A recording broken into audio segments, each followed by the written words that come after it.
Hey everyone, Mosh here again. Okay, you remember that I unboxed Game of Thrones, right?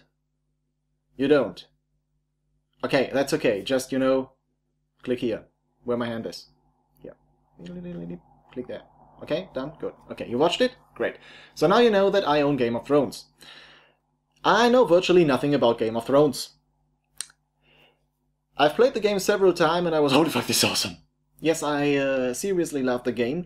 It has a very distinct Euro feel, but the theme is just right to pull me out of the cube-pushing mentality.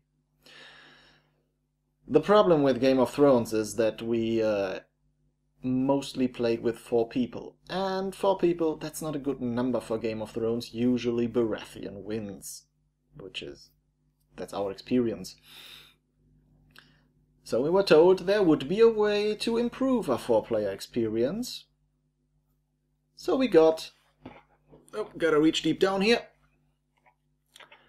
a feast for crows. So let's open it up and have a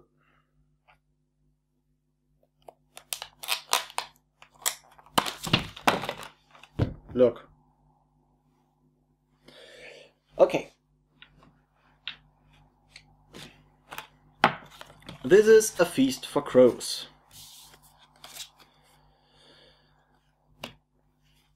There are additional cards for a new house. House Aaron, I think. By the way, I still don't know anything about anything concerning Game of Thrones. I was told Game of Thrones was incredibly great and I should watch it. And after playing the game, I thought, you played the game, you should maybe really watch it. So, I found the first episode, and I watched it, and it was really bad. I'm sorry. I know most of you like it, and I don't have a problem with it, but it has everything I should like. It has sex, violence, probably other qualities, but it's just so, I don't know. I mean, the puppies were cute, the wolf pups. I like those. They were fluffy. But I don't know. I feel bad for being a nerd who doesn't like Game of Thrones, but just doesn't work for me. Sorry. Anyway, let's not talk about me losing my nerd cred. Let's look at the cards. We have several cards here. These are the house cards for House Aaron. By the way, cards, those are the very same cards that I got in the base game. So if you have the game, you know what the cards seem like. We have Nestor Royce, the man with the whatever it is he's done with his hair. Lincobre. By the way, I suppose I'm putting the cards there. Yeah, I'm gonna do that. There are the cards. See? Better than me holding them in front of the camera. Lincobre looks quite determined. Lothar Brune with an apple. This looks like a Granny Smith apple. So I like Granny Smith apples, and this means that I like Lothar Brune. That was an ambulance. Great. Elaine Stone. Brute, brute, brute. When you lose this battle, if you lose this battle and control the Eyrie, you can discard 2 of your power tokens to force your enemy to discard all of his power tokens. I'm translating this on the fly. I have no idea what the English card says. I'm just, saying that. But there. That sounds... Sounds like it can come in handy. Lisa Aaron, your hair does not flatter you. Also, you look like a guy. Sorry. And your eyes are on different heights. Maybe I'm just an asshole. So, this gives you power tokens if your enemy has more power tokens than you do. Lord Jon Royce. I love this guy. This guy is great. if you have more power tokens than your enemy, this is actually pretty great. Yeah, it gives you 1 point fighty strength. I don't know how you call that stuff in English. Battle strength, battle power. I don't know. This looks. He has 4 already, so you're gonna play this if you wanna win. If you wanna win under any circumstances, I suppose. And also the dude has an epic beard. And his armor is great. I might have a man crush on him. Littlefinger. What a beard. This is the basic spy, untrustworthy, sneaky person beard. So he is a traitor in some way. Dude, look at the beard. Look at this beard. See, beard. No way he's not a traitor in any way, shape, or form. Also, he's lurking. Whatever. So obviously, how's I think it's Aaron. I forgot it alright again. Aaron, yes. How's Aaron? So How's Aaron has this power token play thing going on.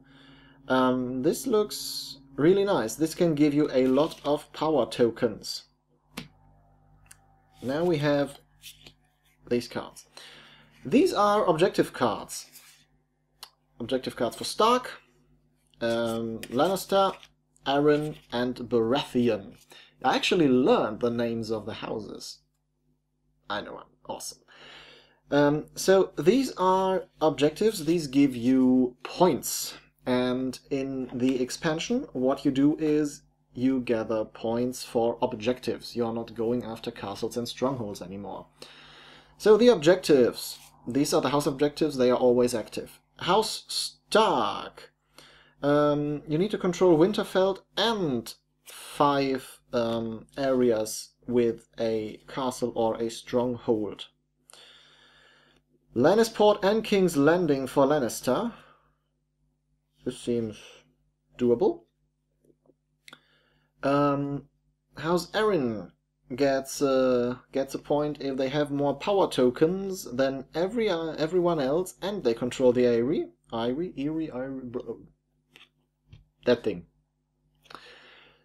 House Baratheon gets a point every round they control Dragonstone and King's Landing. So they and Lannister are at a certain... let's say they have a shared interest. Awesome. There's a fly crawling over my camera. Go away, fly. Don't land on the lens. These are a lot of cards. These are the objectives. You don't know what objective your enemy has, so this is where a lot of the guesswork comes in. I'm not gonna go through all these cards. I'm just gonna go through random, through a few at random. Okay, this gives you 1 point if you have more ships than anyone else. This gives you points if you're controlling King's Landing, and this is interesting. Let's put the card up there. It gives you 1 point if you're Baratheon or Lannister, because this is part of their house objective anyway. But Aaron gets 2 points because they start up here, and Stark, who's way in the north and King's Landing is over here, get a whopping 4 points for that. I'm already thinking of tactics, how to get Stark to King's Landing. That's interesting. Control more castles than any other house. This is 1 point for everyone. Control the Eyrie. Okay, this is interesting. I'm putting this up there too. House Aaron gets no points for controlling the Eyrie, because that's where they start. But the other houses get a load of points. Baratheon and Stark get 3, while Lannister gets 4 points for that. This is a very, very valuable objective, but of course you will have to take over the Eyrie, which won't be all that easy, I suppose, because the Aaron player won't want you to do that. And last but not least, we have these cards. They are the cards that... Oh, great. I'll show you what I've seen later. These are the Westeros cards number 1. You completely this is the first. You completely lost my words. So this is the card. Those are the cards that you use for the first Westeros deck. We have Famine. That's really bad. I don't like famines. Interesting. Quite interesting. These are very. Those are quite different than the cards that are in the original, in the basic Westeros deck. Now look at this. Is it visible? I'm very bad at fanning cards.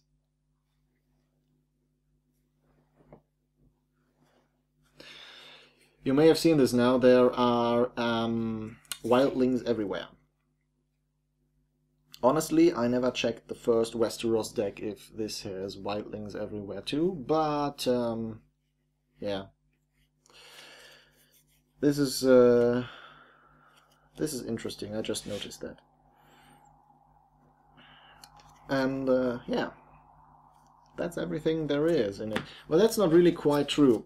We also have the card that goes on the back. We have the card that goes on the front.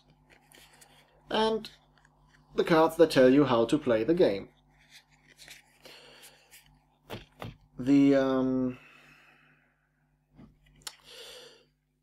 Well, the cards are a little smaller than the well, the thing is, you can still see where you put your units. I have really bad eyesight, but I'm pretty sure I can tell where to put my units. Now, everyone's really close together.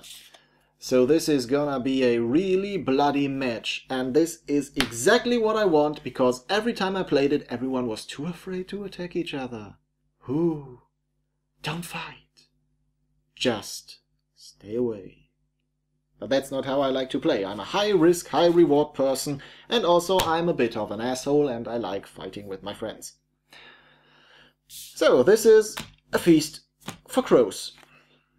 I paid nothing for it because my my girlfriend bought this, but yeah, I think it's about 15 euro, and that's a reasonable price. I think you get a lot of cards, and it completely it completely changes the game. Completely new victory conditions and the introduction of objectives. I haven't played this yet, but I will. Thank you very much for watching, and I'll see you next time.